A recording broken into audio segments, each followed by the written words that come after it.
and I'm MassDOT's Legislative Affairs liaison for the Highway Division for the Cape and the Islands in this area. So I don't know if we have any elected officials here today. Are there any elected officials or representatives from the elected officials office here today? Yes, do you want to just identify yourself? My name's Steve Silver. I work for State Representative Bill Strauss. All right, thank you for coming out. Thank you. Appreciate it. And I know, do we have officials from the city of New Bedford here? Anyone would like to introduce themselves from New Bedford? Thank you so much. So without any further delay, I'm going to turn the meeting over to the program manager for the, and this is going to be funny to some of you. Some people call it the Fairhaven New Bedford Swing Bridge, and others call it the New Bedford Fairhaven Swing Bridge. We'll work that out. Okay, thank you so much. So with that, I'm going to turn it over to the program manager, and we're going to make a quick presentation, and if you can hold your questions to the end, and then we'll be glad to answer all of your questions. So without any further delay, Joe Breen, who is the program manager for MassDOT for this project. Joe, thank you. Thank you, Gareth.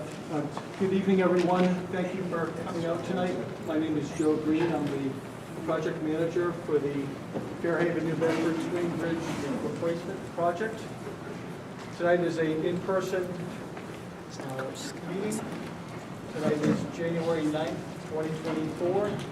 And the meeting is scheduled to run until from 6 o'clock to 7:30 p.m. The project reference file is 612557.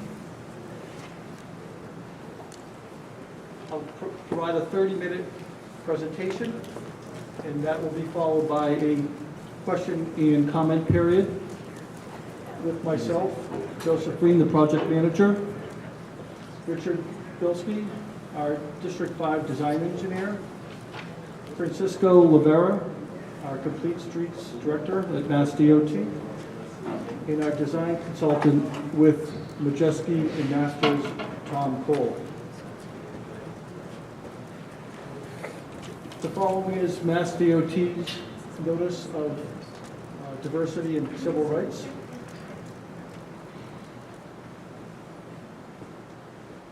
For tonight's meeting, the following agenda will be provided. First, I'll cover the project background and goals, followed by the alternative considered and eliminated for the project. Third, I'll review the selected bridge type, followed by the vertical lift bridge advantages. And then we'll cover the next steps for the project. And then we'll have the question and answer period after that. Excuse me, Joe. Yes. Can you hold the mic closer? Some people can't hear you. Sure, sorry about that.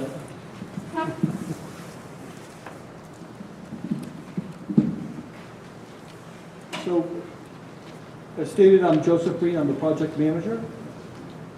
We have Richard Bilski, the District 5 design engineer. Tom Cole at the table is our design consultant with Majeski and Masters. We have our community engagement specialists at FHI Studio, which are Tony Pignatelli, Kevin Rivera, and Paul Izureri. We also have Spanish translators tonight, Lisa and Miguel. We have a Portuguese translator, in American Sign Language, and our stenographer is provided by Advanced Court Reporters.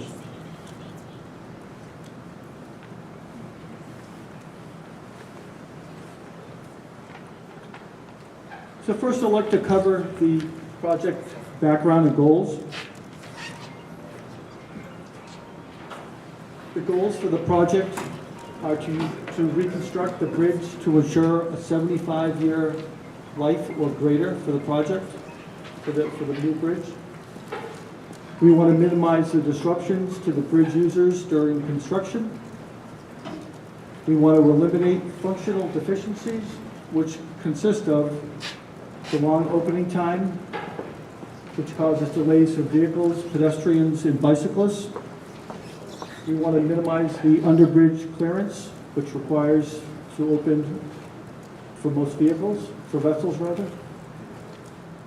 The narrow navigational channel and center pier location, which prevents larger vessels from entering the upper harbor. The center pier of the swing bridge increases the potential for vessel impacts. And lastly, the new bridge sidewalks to be studied for possible future expansion of bicycle and pedestrian paths along Route 6.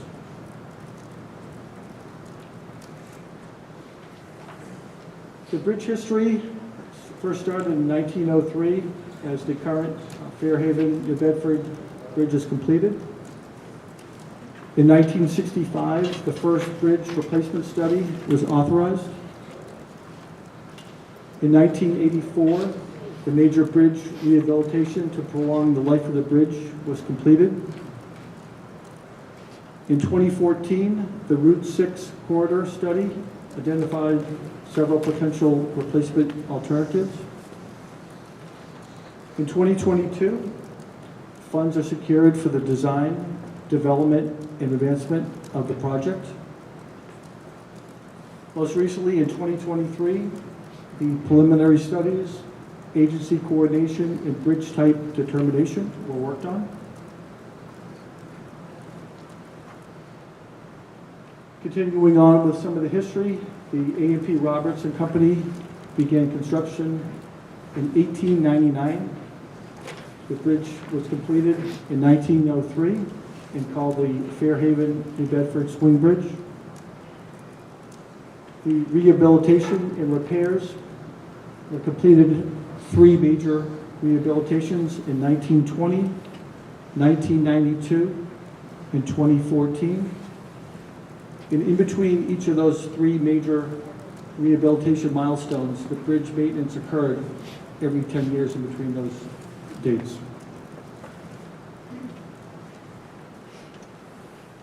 As we proceed along with the project, we've performed stakeholder coordination with the following parties. The navigational channel users, which consist of commercial fishing, freight, recreational boating, and maritime construction and maintenance. The bridge users for vehicular and pedestrians and bicyclists. The communities of New Bedford and Fairhaven. The environmental and historic preservation agencies. The emergency services and local government. The United States Coast Guard and the U.S. Army Corps of Engineers. Federal Highway, and lastly, Mass DOT. Excuse me.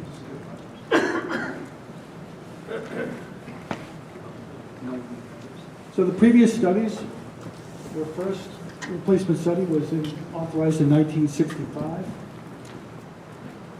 From that date, additional studies were completed in 1967, 1969, until 2010.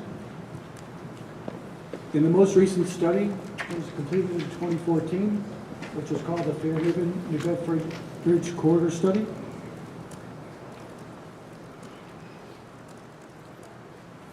On the next slide, I'd like to show you the bridge openings that the swing bridge has each year.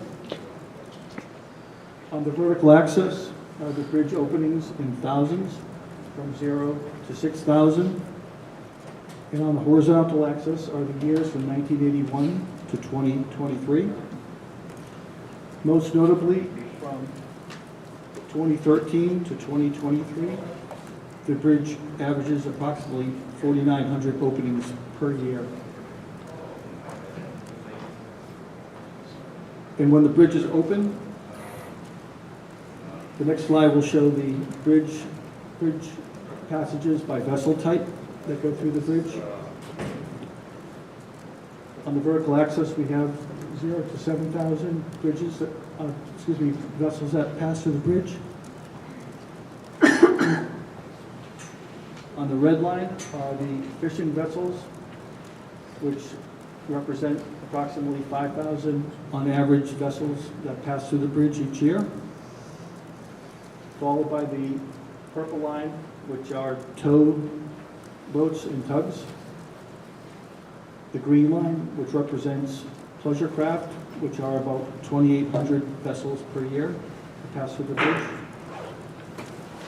And then the teal line, which is towed vessels, which are about 1,800 vessels per year.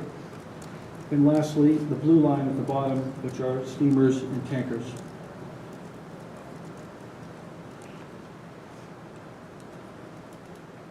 I'd like to next move on to the existing conditions of the swing bridge. The bridge is inspected by Mass DOT personnel and consultants every 2 years. Given the age and design of the bridge, some aspects are inspected annually under the fracture critical designation. And the bridge is always controlled and observed by 2 on-site operators.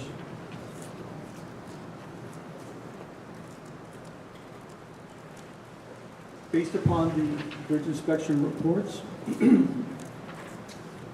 superstructure of the bridge is rated in fair condition. The bridge deck is rated in good condition. The rest piers on both sides of the bridge are rated in satisfactory condition. And the center pier is in satisfactory condition also. Excuse me. So next I'd like to review the upcoming project scope. The scope is to replace the movable span and flanking approach spans between Fish Island and Pope's Island. We would like to maintain the existing Route 6 corridor with the least amount of interruptions as possible. We want to incorporate the allowances for future corridor improvements into the replacement bridge. And on the aerial photo right here, we have the communities of New Bedford and Fairhaven. In the red box, we have the project limits located in red between Fish and Pope's Island.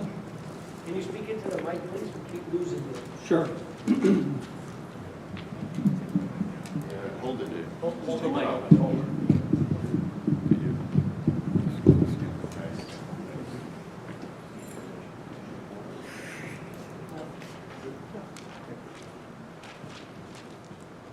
So we have Route 18, Route 195, and then Route 240, and US Route 6, which goes through Fishes and Pope's Island.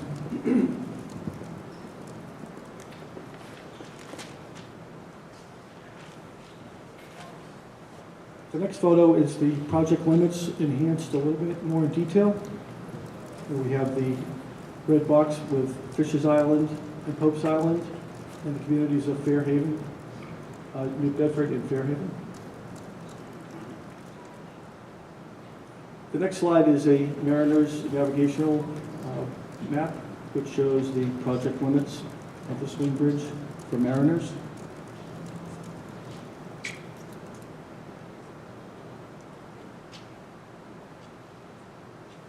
I'd like to move on to the alternatives that are considered and have been eliminated for the replacement of the swing bridge. Next. The following bridge types were reviewed and have been eliminated.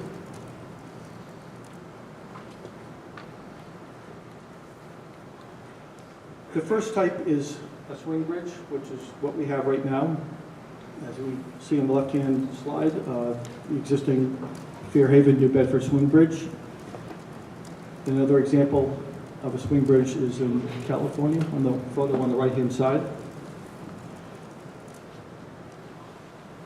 And the reasons why swing bridge design type has been eliminated from the selection criteria is that the narrow navigational channels in center pier.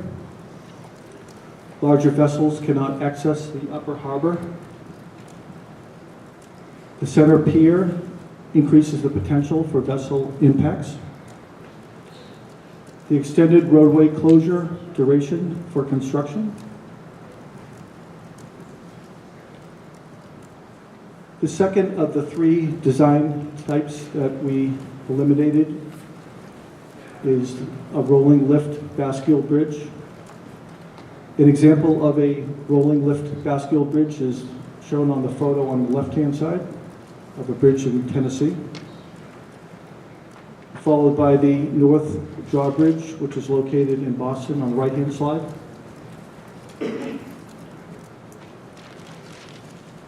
And the reasons why the rolling lift bascule bridge design type is eliminated are the following.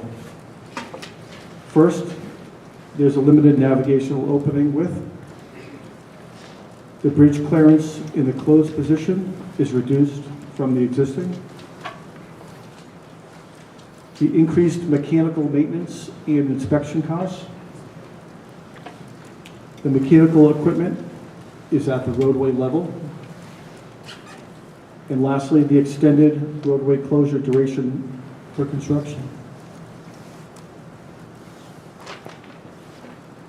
The third and last design bridge type that has been eliminated is a trunnion bascule design type bridge. An example is shown on the photo on the left is a trunnion style bascule bridge located in Delaware. And on the right hand slide is an example in Portland, Maine. The trunnion bascule bridge design type was eliminated because of the narrow navigational opening width. The bridge clearance in the closed position is reduced from the existing. The larger impact to the surrounding properties adjacent to the bridge. The mechanical equipment below or at the roadway level. In the extended roadway closure duration for construction.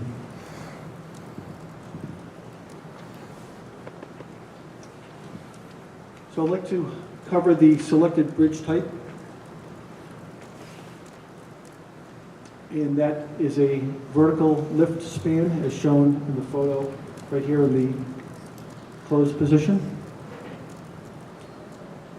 And the next slide is the vertical lift in the open position, which allows vessels to pass underneath the bridge.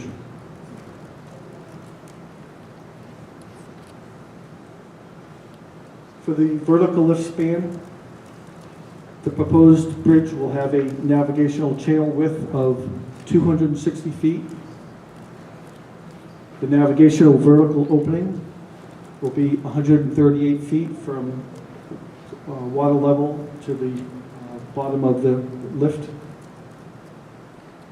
The navigational vertical opening in the closed position will be 6 feet from the mean high water mark. The intermediate vertical opening will be 80 feet, which is proposed right now. And the proposed bridge width is 76 feet, which will consist of 4 11-foot travel lanes, 2 8-foot sidewalks with a shared use path on the proposed bridge. It's a safety barrier between the roadway and the sidewalks.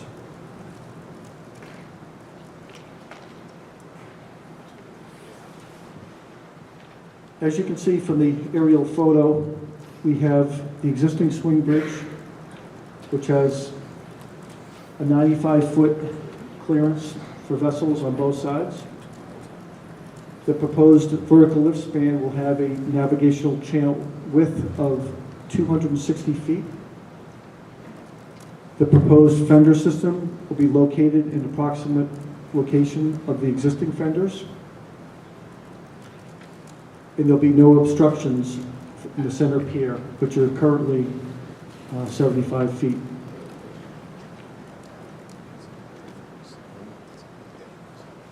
In the next photo right here is an aerial view of the proposed bridge, which has the swing bridge eliminated. We have the 260-foot navigational channel width from fender to fender. The proposed fender system will be located in the approximate location of the existing fenders. And as noted, there'll be no obstructions in the channel now. And the piers in the new fender system are shown in white and red on both sides of the fenders. And the pier system is located in the red box behind the fenders on both sides of the bridge.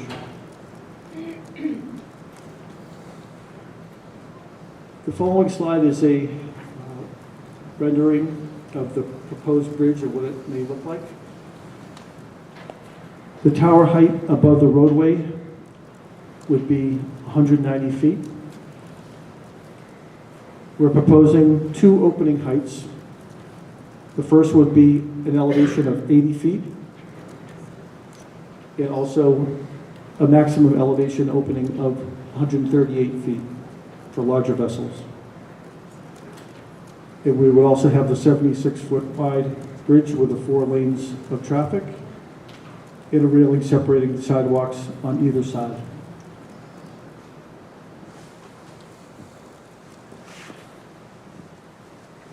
So we've shown you what we propose, and I would now like to cover the vertical lift bridge advantages.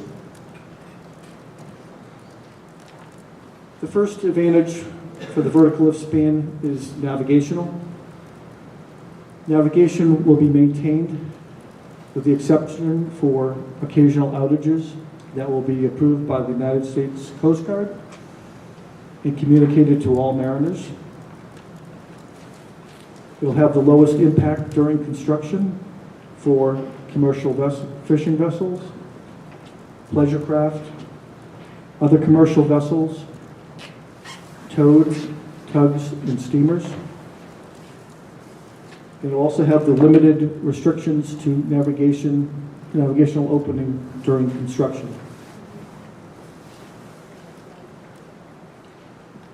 For roadway users, the vertical lift span will have the shortest duration for the bridge outage during construction, which is potentially 1 to 1.5 years, versus the other alternatives that were shown, which would have a 3 to 5 year duration. It minimizes traffic detour duration. It minimizes the impacts to adjacent and local businesses on Fish and Pope's Island. And access for people walking and biking will have similar impacts to traffic.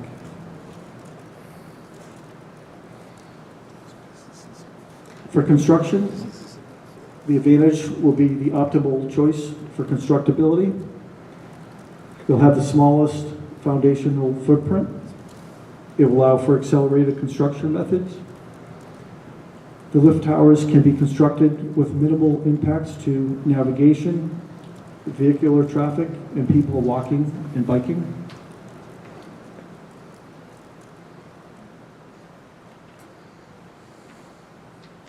The potential detour during that construction period, which we will work to minimize as much as possible.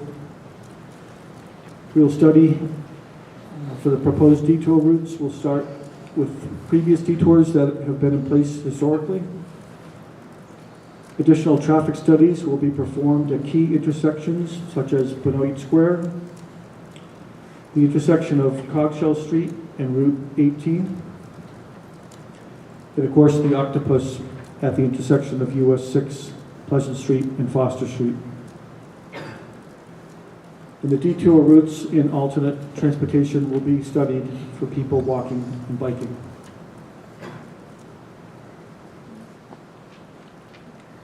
An example of a vertical lift bridge is the Four River Bridge, which spans between Quincy and Weymouth in Massachusetts on the left-hand side, followed by another example of a vertical lift of bridge in France.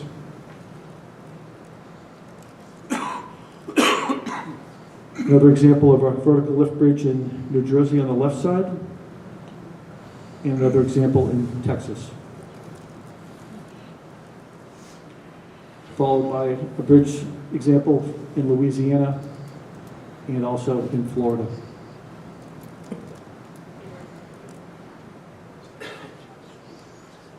So we've reviewed the bridge history and the proposed best option for the bridge replacement.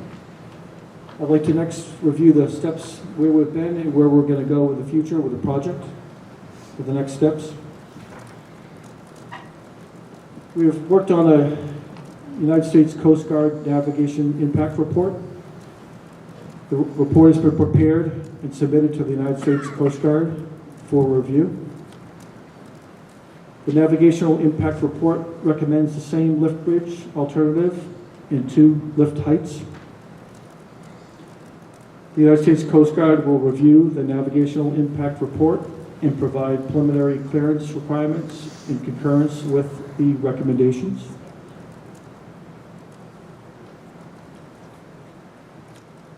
Currently, the study schedule, the first step, we performed early public engagement back in October of 2022. We had public information meetings similar to this one in the communities of New Bedford and Fairhaven. The second step is public agency coordination, initial investigations, the navigation study and report, which were worked on in the fall of 2022 and the summer of 2023. In the spring of 2023 and the fall of 2023, we looked at alternative development and analysis, preliminary roadway and detour analysis. At step 4, in early 2024, we're going to provide and develop a pre-25% design level submission for approval. And once the pre-25% design level submission is approved, we'll progress to the 25% design level public information meetings, which we hope to have in 2024 once this is approved.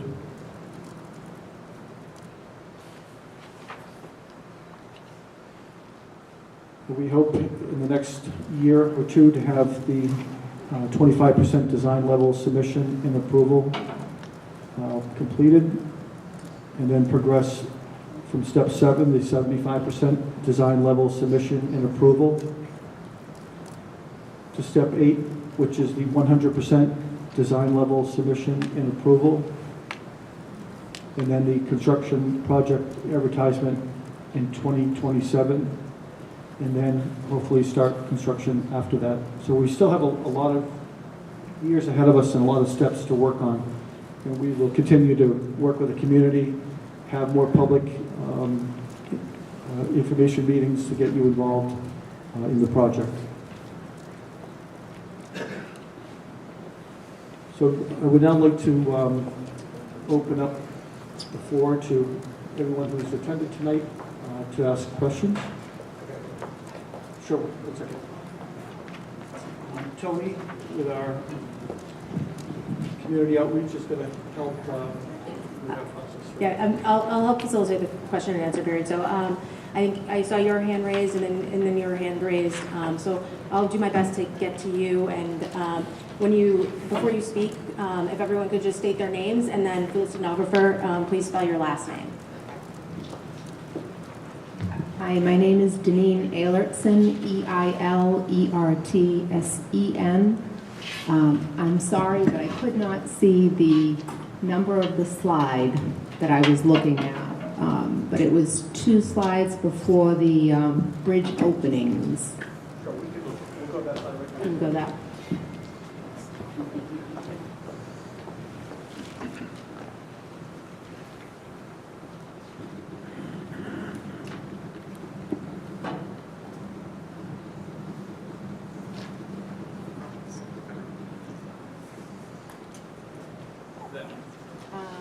Yeah.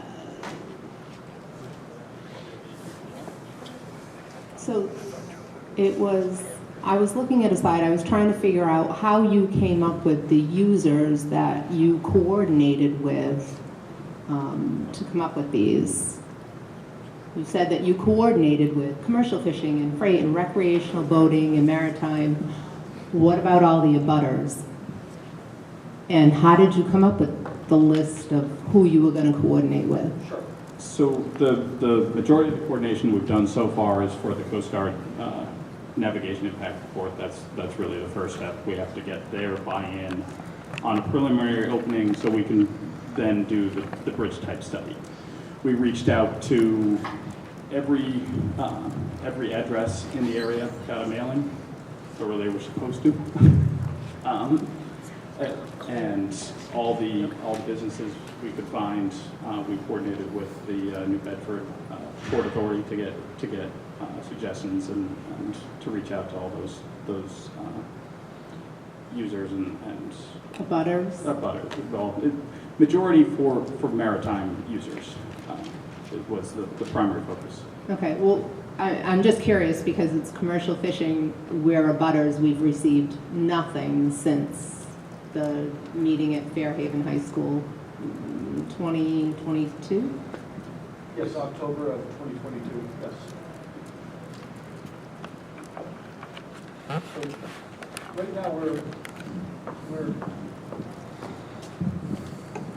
So right now, myself and Tom, our consultant, we're trying to focus on the navigational impact report to get the framework of what we're going to pursue, and also the bridge types that we went through. We're still very early on in this whole process. We just wanted to reach out to the public and tell you the type of bridge that we're selecting. Right after this meeting, we're starting the next step of starting to get further down that process and reach out to adjacent property owners, businesses. We reached out to all the fishing from what the list we had. We'll get your name and we'll contact you, but we did have an outreach Tom, you tried this several times, reaching every commercial fishing vessel company that was listed by the harbor master. So we apologize if we did not get to your address, but we will now, and we'll get your address during the meeting tonight. How do they track? Send email? And also, I would like to add, if anyone here, I know we have a sign-up sheet, but if you want to make sure that you're on our outreach list, please give us your contact information, your email, your phone numbers.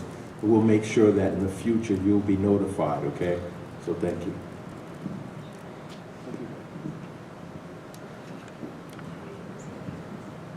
My name is Ernesto Bello, B-E-L-O. I live in the city of New Bedford. I have since I was a young child. And I see a lot of talk about the navigation and the Coast Guard and the fishing industry, which I feel is vital to New Bedford. But I haven't heard any discussion on why fixed bridge wasn't considered, or some sort of a way to alleviate traffic. I travel over that bridge probably 300-400 times a year. I hear a lot of talk about how many vessels go through that waterway. I'm not hearing any discussion of the impacts that it's having on residents that live in the area, such as myself. I think it's that, why wasn't there, I heard no discussion of any types of bridge other than drawbridges or elevated bridges, or is that not an option? And why isn't it an option?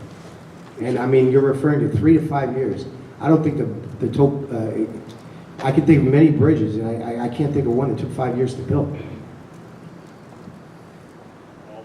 So your question, your first part of excuse me. Why wasn't a fixed bridge, why aren't we talking about traffic impact studies? Everything seems to be related to the fishing industry and navigation and the Coast Guard. Us citizens also drive vehicles and we go over bridges. On the fixed bridge portion, I'm going to hand that off to Tom. The fixed bridge has been part of previous studies. The navigational opening in the harbor is controlled by the Coast Guard, federal government. That's the primary driver. That has to be maintained without effectively an act of Congress. The fixed bridge would have to be 135 feet plus in the air to be allowed to be a fixed bridge, but that doesn't move. To get up that high, we'd start somewhere on that side of New Bedford, and I don't know how far. We'd probably be almost a Mattapoisett to come down to that elevation. So that, is it possible? Yes, it's really not feasible. So that's really why the fixed bridge wasn't part of the current bridge type. It's really not something that we could do. Well, we didn't hear anything also about times. Is this going to be that much quicker? Is it feasible to change up the bridge what's the timeline as far as how long it takes to lift the bridge? I mean, we're waiting 15, 20 minutes now. Right. The couple things we're doing, the lift bridge is quicker than the swing bridge. Depending on the rules that the Coast Guard approves, mariners can start through the bridge as it's opening. Right now, they have to wait till the bridge is completely fixed open before they can start moving. So that's a lot, and the lift bridge will move faster than the current swing bridge. We've also proposed that interim 80-foot step, which covers most of the navigation in the harbor, not all, and that would be the standard opening, which is 55 feet less up and down. That's a minute and a half on the opening side, minute and a half on the closing side, just that extra travel that we'd eliminate. So we're trying our best. That's 3 minutes. I know it's still going to be the big time. Every time the bridge opens is the boats going through. We're going to be 260 feet wide, not 295-foot channels. Hopefully that allows, especially some of the larger boats, to go through a little bit quicker, with a little less concern about colliding or hitting anything else. Those are the factors that we're trying to incorporate to reduce the time for traffic for each opening and closing. Sorry, question over here. Hi, Mike Sherman, Fairhaven. My last name is Sherman. Can somebody give us a little more detail on step number 3, which was completed in the past year, the traffic in detour studies?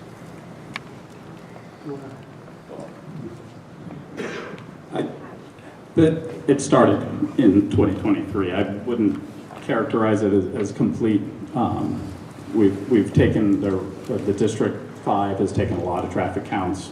All that data has to be plugged in. We're going to model what happens when Route 6 is closed and kind of benchmark it with the counts, and that will lead us into, do we need to add a stop sign or a stop light temporarily to make traffic flow through the detour rather than have backups where there weren't backups. If there's a stop sign now, we might need to go to a stop light, things like that. That's being studied currently. A quick follow-up then, just as a resident of Fairhaven, anybody traveling westbound? You need a microphone. I could use my dad voice. As a traveling westbound from Fairhaven, the only alternative is to go over Coggeshall Street or back to 240 to get up to 195. Yeah. If you dump all of the Route 6 traffic westbound onto Coggeshall Street, it's going to be a nightmare. Yes. And I hope you folks are thinking about what you need to do before you shut down Route 6. Absolutely. That's what these studies are for. Thank you. And I saw a hand over here.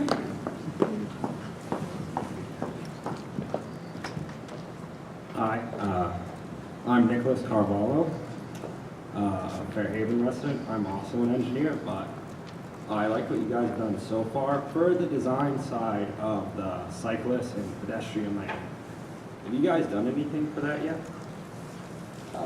As far as widths and layouts, just very preliminarily, our project limits are really located from Fish Island to Pope's Island. We're going to provide, within those limits, we're going to provide a better shared use path that will likely have to be tied into with future projects.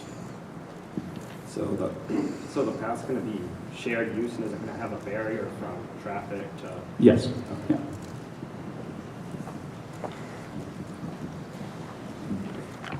Derek Adamick, last name's A-D-A-M-I-E-C. I had two questions. One was on the design side. I noticed it said that the maximum height was at 138 feet to allow for about predicted 3 feet of sea level rise. And you just mentioned that Fish Island and Pope Island were like the maximum left and right lateral limits of your design. If the sea level comes up 3 feet in that area, you're going to need a bigger bridge. There are other bridges that are going to be impacted, yes. So the approaches would need to be elevated at some point to allow for not only the sea level rise, but also storm surge, high tide, all that kind of stuff. Correct. Yeah, we're just trying to, since we're going to spend a fair amount of money on this project now, we want to make sure that we've future-proofed this portion, and then future projects will have to address the rest of the spans. And actually, funding would be my second. At what point in the design process do you get to a point where you would then jump into the funding process? Because we've got a bunch of bridges coming up in the South Coast area, two huge ones down towards the Cape that nobody can seem to get money for, or they can't seem to hold on to the money for them. Yep. So is this going to be primarily state funded, do you think? Federal money? At what point do you jump into that process? Thank you. So currently, Representative Strauss targeted $100 million for the replacement of the swing bridge. And I believe that in addition to that, federal funding will be hopefully secured in the future to make that balance for the project cost. And all of this is, as we progress in these meetings and over time, will become a lot clearer as we go along. Coming around, where's the individual tree?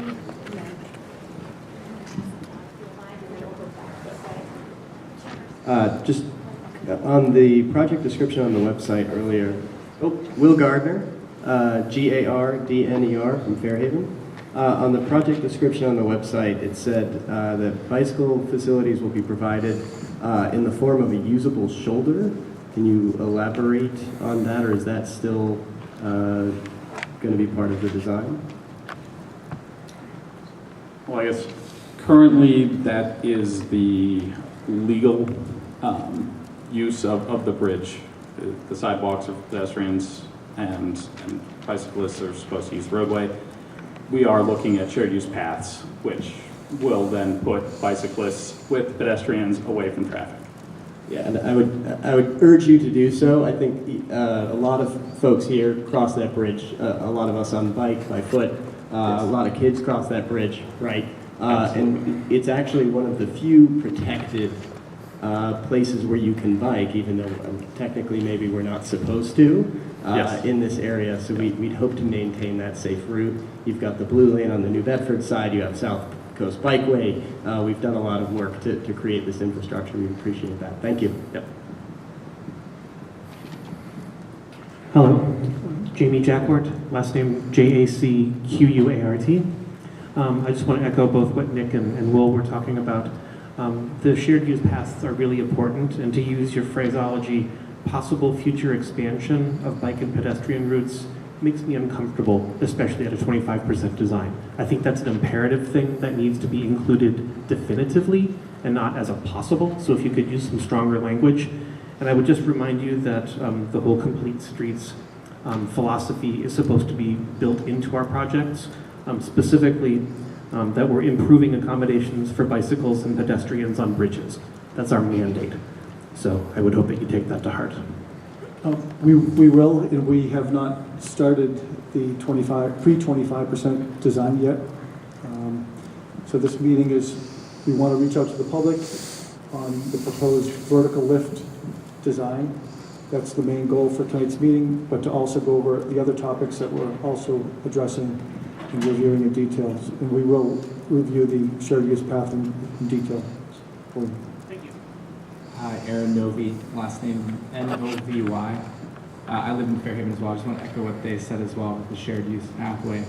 And I think going forward, the interesting thing about this project is I don't know many other bridges like this that connect a high school less than a half mile away, a playground for small children as well, and then a large active waterfront in New Bedford that's growing with recreational activity. And so that's just the tourism side of actual foot traffic in addition to the bicycle.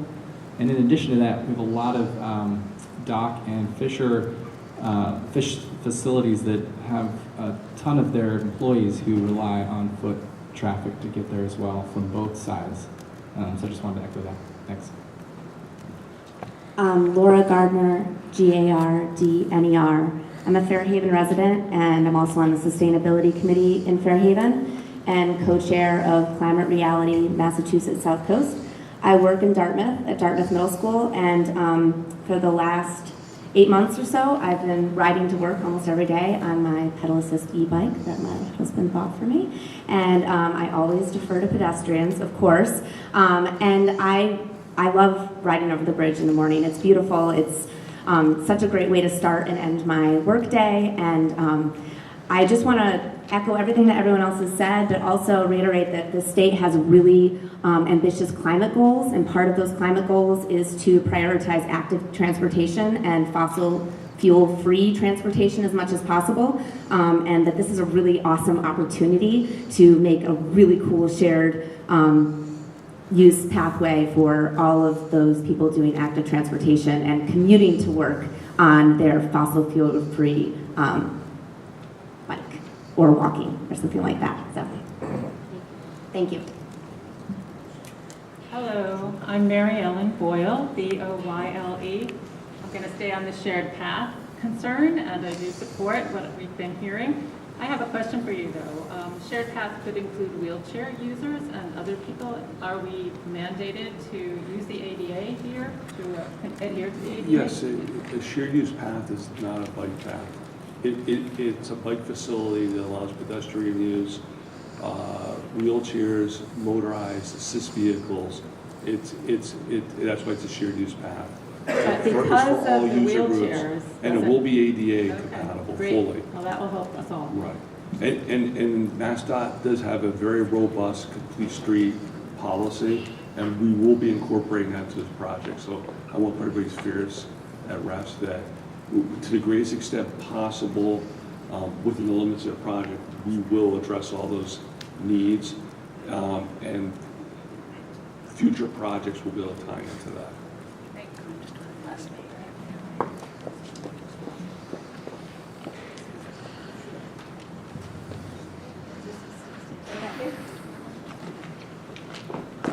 Hi, Sandra Medeiros, Medeiros, President of the South Coast Bikeway Alliance and the Dartmouth Pathways Committee member.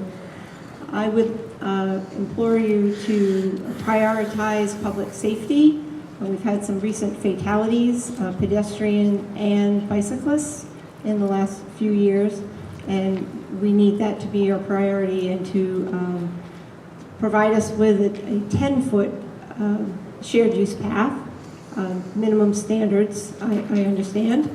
And this South Coast, location, the bridge, is actually part of the South Coast Bikeway, but also the larger East Coast Greenway, which goes from Maine to Florida.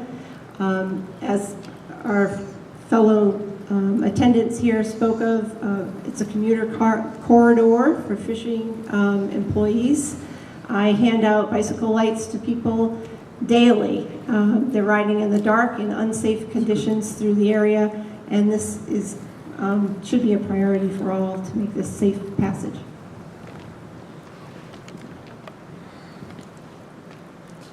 Hello, my name is Montana Yerjo. I've lived in New Bedford for quite a while now and lived in the area for quite a while. Frankly, I had this really long impassioned speech in support of keeping the bridge because it's being a historical location and an icon of the city. Although it seems that the state is well intent on replacing our historic bridge, I do have a couple questions.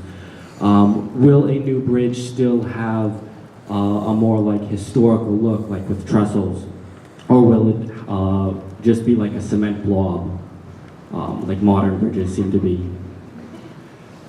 So we are going to try to make the bridge as aesthetically pleasing as possible. We will have an architectural firm that will be incorporated in the project shortly, and we will try to do our best to get the right architectural features to make it a bridge that the city would be proud to have. I also agree with several of my fellow citizens here that bicycle path is a must, especially separated bicycle lane, because the ones where it's like, oh, we'll just paint a line on the side of the road, that's your bicycle lane. Yeah, no, that's not good enough. You need a separated bicycle lane to protect the bicyclist, especially with going in the future. Car sales are falling, and more of my generation and Generation Alpha, Generation Alpha are moving towards public transportation. I'd rather see more money put into public transportation than supporting the automotive industry. And finally, what are we going to do with the old bridge? Just to add what Joe said earlier and to address that question, the existing bridge is listed on the National Historic Register, already listed. If it wasn't, it would be eligible. That puts in a whole extra set of coordination with the State Historic Preservation Office. That, in all likelihood, is going to eliminate anything that looks like a spaceship. It's gonna be something that looks and keeps the same aesthetic of the existing bridge. I had an idea. It's probably not being considered, but I know the Cogsall Street Bridge, it dates from the mid-60s, and there's nothing significant about it whatsoever. It could be possible to take the existing New Bedford Fairhaven Bridge, put it on a barge, float it down, and use it. And use it as a replacement for the Cogsall Street Bridge. That way, the city would still retain its icon. The bridge wouldn't open, so you wouldn't have to worry about mechanical issues, and it'd even be wider than the current bridge there. That is something we could consider. One of the things that as part of the historic preservation process, the bridge has to be offered to the surrounding communities, surrounding businesses for purchase or just to give away, rather than just demolish it and get rid of it. So that will be part of the process. What the final answer is something that will have to be worked out with the community. The more interest there is in keeping it and putting it somewhere so people can see it and not just see it in pictures is really something that needs community involvement as well. Thank you.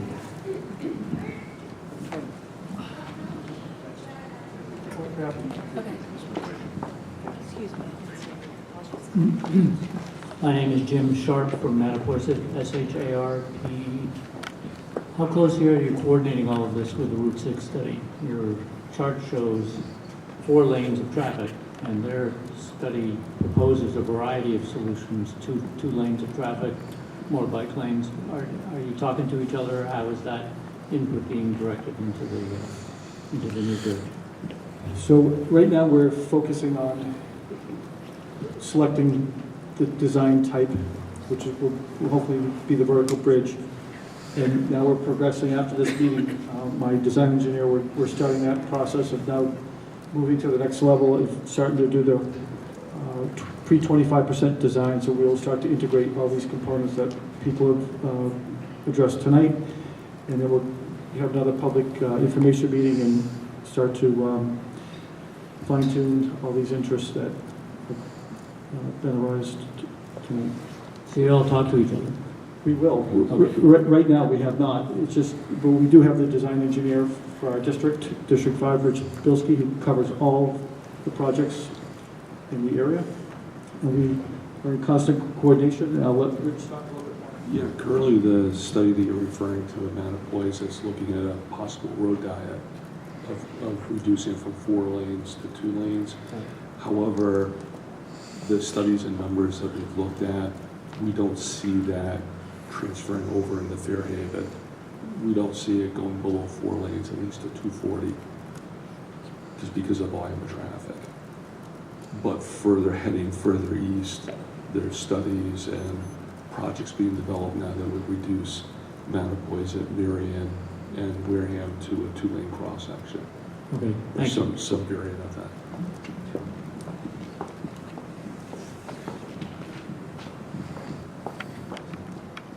My name is Paul Pawlowski, Pawlowski. I'm a resident of New Bedford. I'm an architect and planner. Also on the South Coast Bikeway Alliance steering committee. And I'd like to echo a lot of the things, all the things that have been said about the importance of making a protected pathway for pedestrians, bicyclists, and others needing that route. I'd like to also echo appreciation for the historic qualities of the bridge, and was hoping that we could find some really great use of as much of it as possible. And that draws me to one of the first slides that you showed of the turning mechanism, and hope that something really fabulous can be done with that so that more people can in fact see what made this bridge functional as part of its significant history. It's not to be missed. It's a beautiful, beautiful thing. So thank you, and thank you for the thought that's gone into the idea of the way in which this bridge is going to exist and the way it's going to be built. It's clear that you can keep this bridge that we've got now going almost until the very last minute while construction proceeds around it. That's very, very clever, so thank you.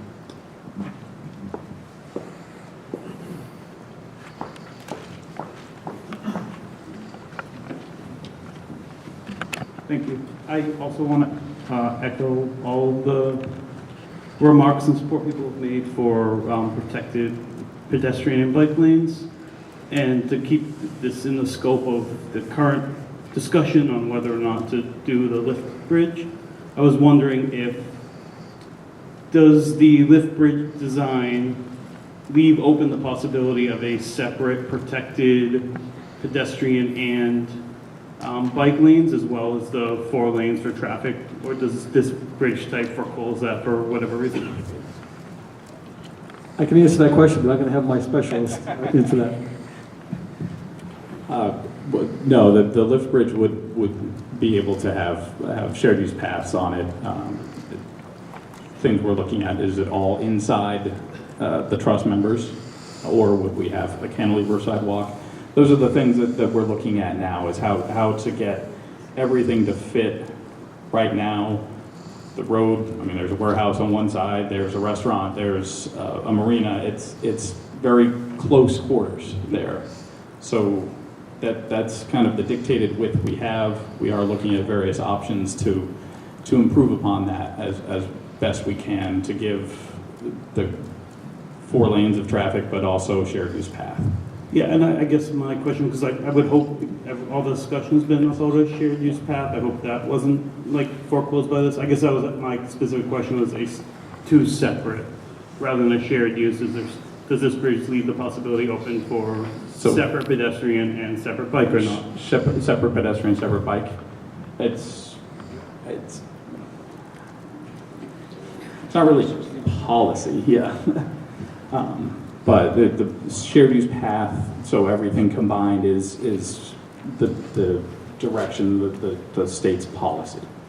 How exactly what that looks like, there are options that will be considered.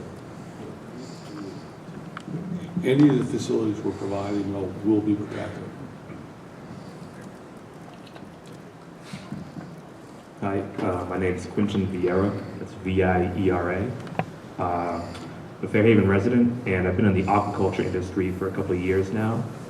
When I hear about construction around this area, my big concern are like toxic compounds and the sediments being disturbed and entering the water column. Are there any precautions being taken to prepare for that, or any testing? Yes. The previous harbor cleanup, the cells that were used to store the dredge material are just upstream on the Pope's Island side. We know where those are. Those are obviously out of bounds for any type of excavation. There is a lot of environmental coordination that's going to go on from here all the way through construction to monitor the water quality and make sure that any sediment that is disturbed is minimized and contained if possible.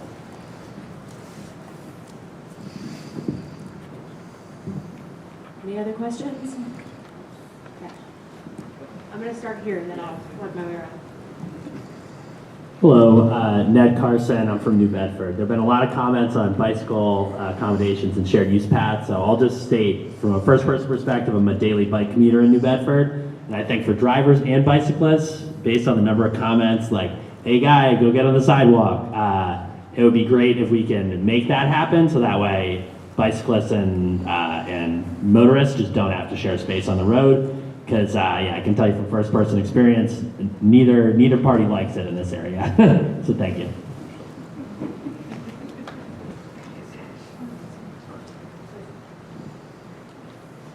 Derek Adamick, A-D-A-M-I-E-C. And my other question that I had was, I know there's an upcoming project for the 195 bridge right behind us, which I think was supposed to start within the next year or so, but I don't see any movement on that yet. Is there any chance that these two projects might end up overlapping in construction schedules, which would really throw off what's going on?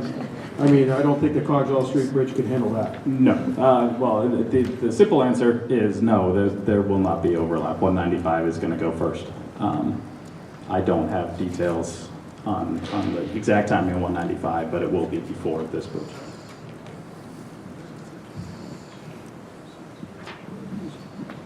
So I do have the design of the project manager for that project here tonight, if you wanted to discuss in more detail, but we are doing everything we can to have them not conflict with each other, and there are phasings that should not interfere with our project.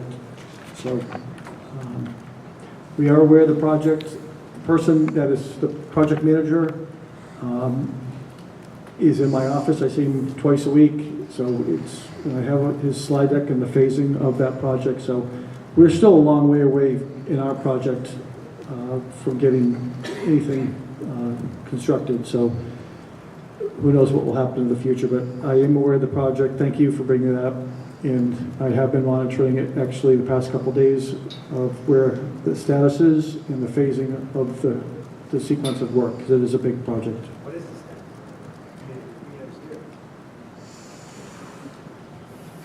I'll have Anthony, would you mind coming down for a second?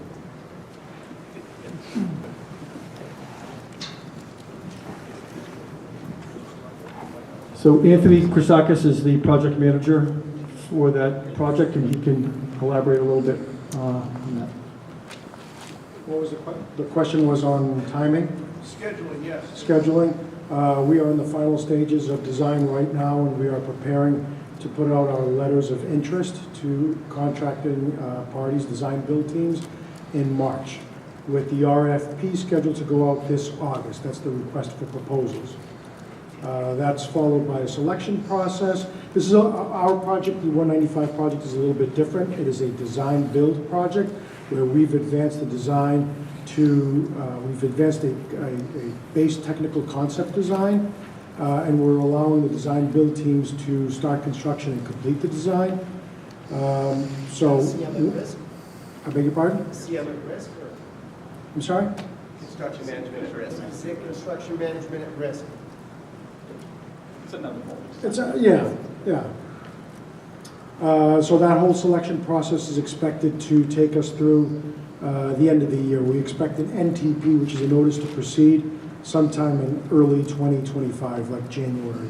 And we'll be prepared to hit the ground running early in 2025. We'll be starting with utility relocations first. So That's a 3-year project. This project's slated to go in 2027. The project timeline that we have for the swing bridge, that's the best case scenario is 2027.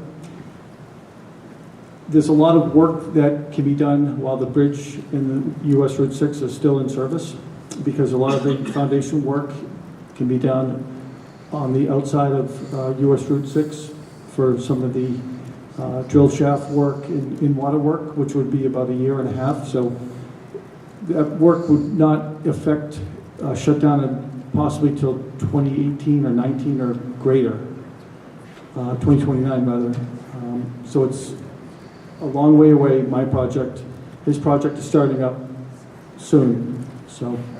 both projects, you won't see actual bridge work right away.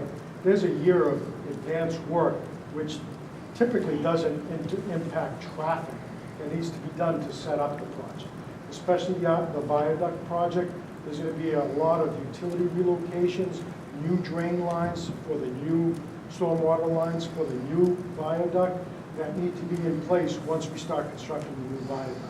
So what you're going to be seeing is a lot of construction on local streets to enable the viaduct to be built. So you'll be wondering, hey, there's no work on the bridge being done. Well, it's being done around on the city streets under the viaduct to prepare us to replace the viaduct. Same thing for Joe's project. They could start work while we're in construction, either in the water, around the water, lane reductions, closing a lane to do some work overnight or something, to get some advanced work done without really taking the bridge apart. So you're saying the RFPs will go out in August? This August, August 17th. I'll be here after if anybody has any questions. Will Gardner again, Fairhaven. Just wanted to speak to the concern the first gentleman who asked about traffic and how it gets snarled. And I would say, kind of switching as a driver, one of the challenges with this area is there's a number of businesses right along Popes. Combining the land use of having all those businesses in a popular playground with what's essentially a design speed, and I know the posted speed is 30, but with essentially a design speed of often 50, 60 miles an hour, given the kind of highway design right there, is what creates a lot of danger. And I'm not just talking pedestrian bikes, I'm talking motor vehicles. And in particular, one of the traffic challenges that we see is left-hand turning action into that, people are headed east to Fairhaven, right? They're trying to make that left-hand turn. But because traffic speed is so high and design speed is so high, it's impossible to make that left-hand turn, right? Please don't put a light or anything there. But if you do manage to do traffic calming and actually get the design speed down to 30, 25, so that traffic can flow smoothly, then you can get those left-hand turns. It's much easier to make those turns and you actually end up with less snarling there.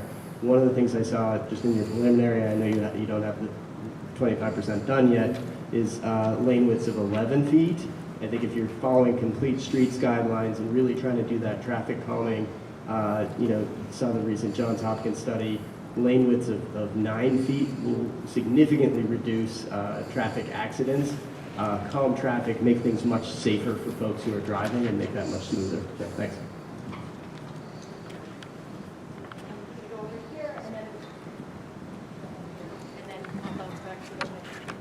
Thanks, I'll be quick.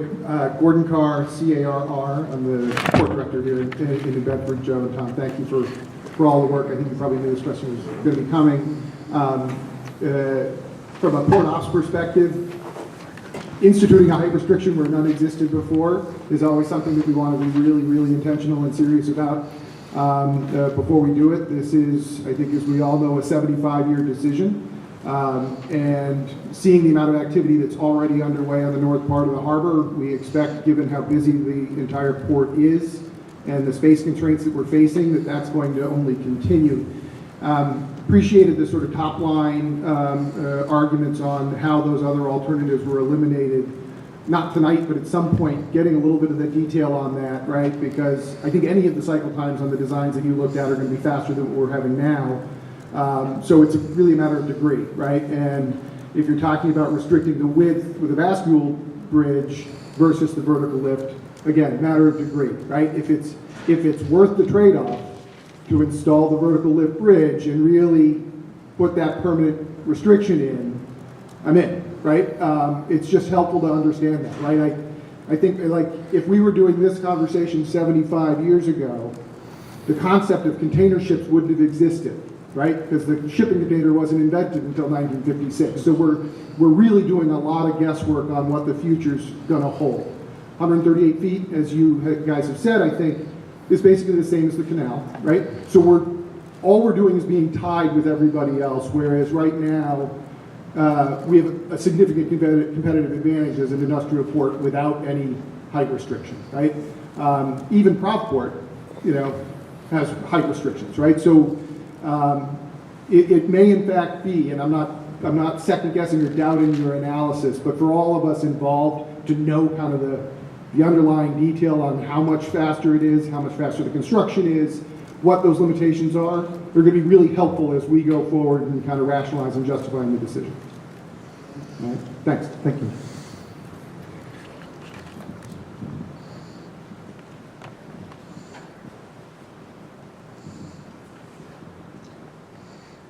Hi, Bob Espindola, Espindola. I'm a member of the Select Board in the town of Fairhaven, also a member of the South Coast Bikeway Alliance and an avid bicyclist. So I want to echo the comments, all the prior comments on separated bike and pedestrian facilities. I'm really encouraged to hear tonight the commitment to that. Also in terms of transportation aspects, we talked about South Coast Rail, tourism. We have major bicycling events that use that bridge to travel from Secana, Rhode Island, all the way to Falmouth every year with hundreds of cyclists. It's used quite a bit for those purposes too, so I wanted to emphasize that. On the prior comment that was made, I had the advantage of, this is my second time around seeing the presentation. It was at the one prior at the Whaling Museum, and it's nicely streamlined. I know there's some new information in there. The previous question, about concerns about the height. During that prior meeting, there was a comment made that if you ever realized that future condition, you could, there have been instances where the bridge has been reconstructed to accommodate, say, another 15 to 20 feet, or whatever the numbers were. That example was listed as, I think, a naval yard. So, maybe the U.S. Navy can warrant something like that. Are there any other practical examples where that's a cost-effective, situation? So that's a question. Is that realistic in a, outside of defense-related project? Yes, it was the Philadelphia Navy Yard, and that was actually a very relatively old lift bridge that was able to be retrofitted to increase the lift height there and keep the historic character of that bridge. Knowing ahead of time, we can do things to give us a little bit of extra wiggle room before we even start the project that we'd have to discuss with everyone how much extra do you put into a design, but that's something that we can consider in the 25% design is to create an allowance for future expansion. Okay, thank you.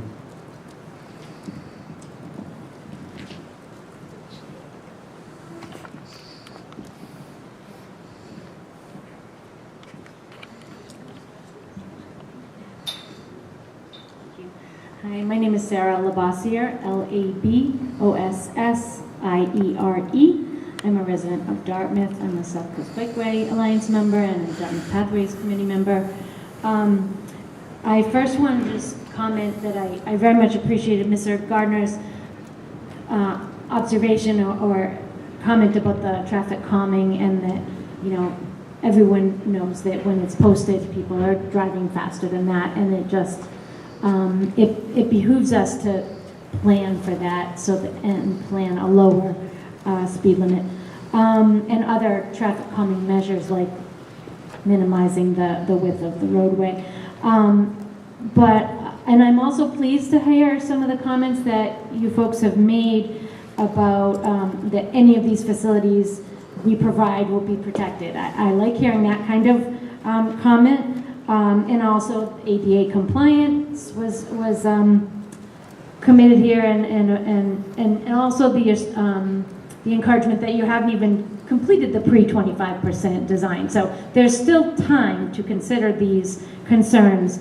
But my question is just to ask for a clarification on the comment that I've seen written on the slides or heard here today, that future projects will be tied into that when it refers to shared use path. And so I just don't understand that language, that verbiage. I guess the thing is we're building sections of a system.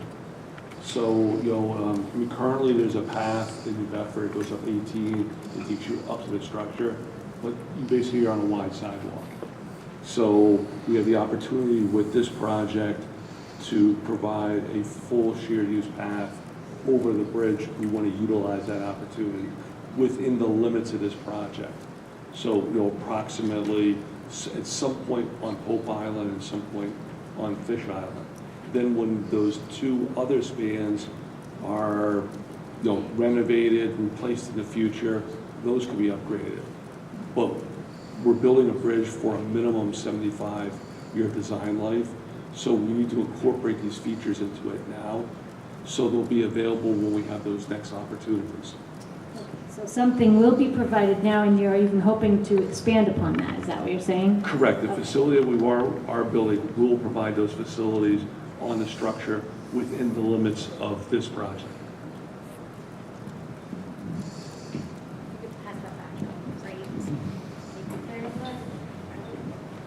Hi, I'm Paul DiGiuseppe. That's DIGIUSEPPE. I'm the town planner for Fairhaven, and I want to thank you all for the work you're doing and being here tonight. Just a couple of comments. For those of us who are traveling east to west, particularly when it comes to emergency services such as getting to the hospital, as you're working on the traffic study while the bridge is under construction, it would be wonderful if you could identify routes for emergency vehicles and residents who are getting to the hospitals here, so we can have that safely dealt with. Additionally, this year is the opening of the commuter rail station, and during the construction, how can people continue to use that?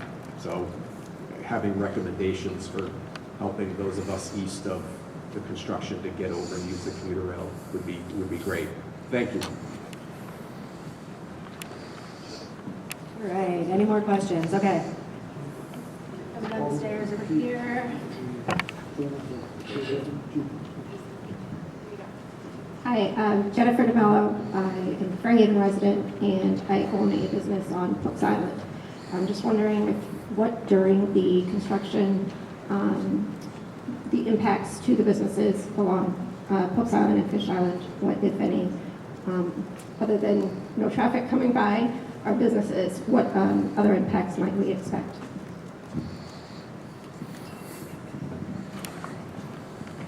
At this time, as we stated, we're just at the beginning of the project phase. As we progress, we'll be reaching out to everyone and giving a better timeline. But as you can see, it's not until at least 2027 or 2028 that we may even have the construction started, but we will work with you and reach out to you and try to condense the timelines as much as possible for the shutdown. And that's what the vertical lift bridge does. Tom and I've analyzed this to death of what is the minimal impact to the community for all those variables that we listed.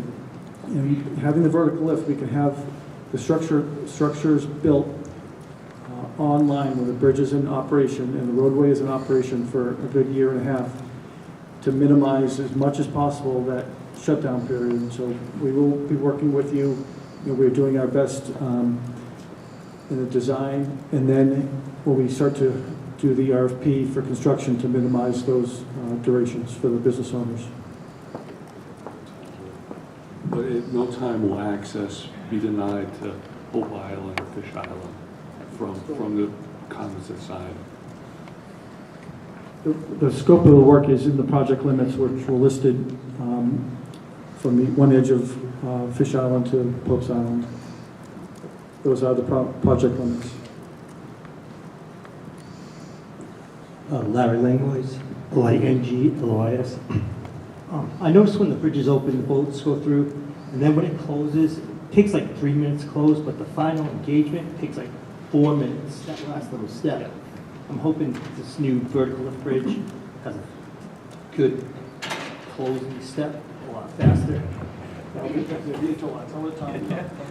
See, that's the Achilles heel of swing spans is that last lift and lock and interlock. The bridges, they still have to be locked in place. All the lights have to turn green on the board before the barriers come up. It's the way that everything's set up to keep everything safe.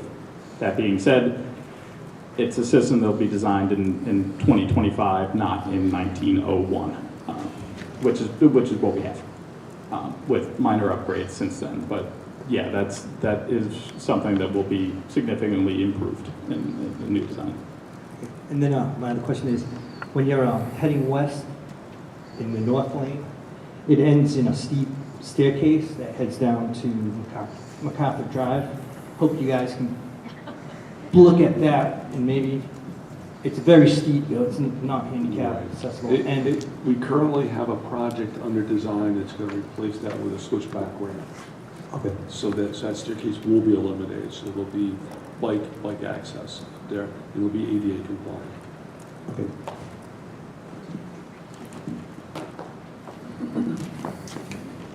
I wanted just to comment on an earlier discussion about the height, trying to anticipate the 75-year plan that you hope is going to accommodate whatever ships will come in the future. And we don't want to make the mistake that got made in Vancouver, Washington, and Portland, Oregon, when they were replacing the bridge over the Columbia River, spent $11 million, and apparently they just didn't get it high enough. It was just a fiasco, really one thing. But I do think also the comment, in that same comment, included the notion that having no height, having a drawbridge, rather than any structure that has a ceiling, has some serious advantages, particularly, I'm sure New Bedford will become a busier place maritime, in terms of its maritime commerce and so forth.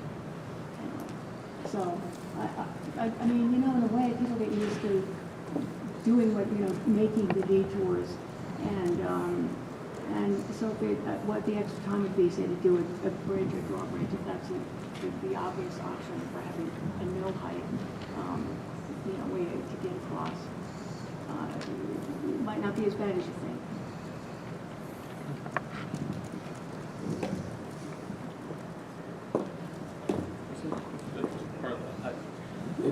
The Coast Guard's navigation impact report process, the whole process where we provide a report, Coast Guard reviews it, provides their preliminary recommendations. It then goes to all the users within the community. That whole process has been improved because of the project you referenced, where that didn't happen as well as it should have. So to address that, and then the various options, a lift bridge does impose a clearance limit. The other options don't. There were other factors. We had a scoring matrix. I think we were at 45 different categories that we arrived at a scoring matrix to and it's a matter of degrees. The lift bridge wasn't the clear winner by 4 times over the other options, but as far as what we can provide during construction and other impacts, at least channel width really kind of put that over the edge versus the other options. Will you get the same width of the drawbridge? Channel width, you can't. By a factor of what? It's, I think we were at 200 feet instead of 260 feet for drawbridge. And that's pushing the limits. That option would actually reduce the closed vertical clearance that we have now, which is only 6 feet. Is that because of the mechanism that makes it? Correct, yeah. It's bigger, and it's a lift bridge, most of it's in the air. A drawbridge, a lot of it is below the roadway. The roadway has to come up, and even then, we're still getting closer to the water. Given we're already very, very close to the water, that's undesirable.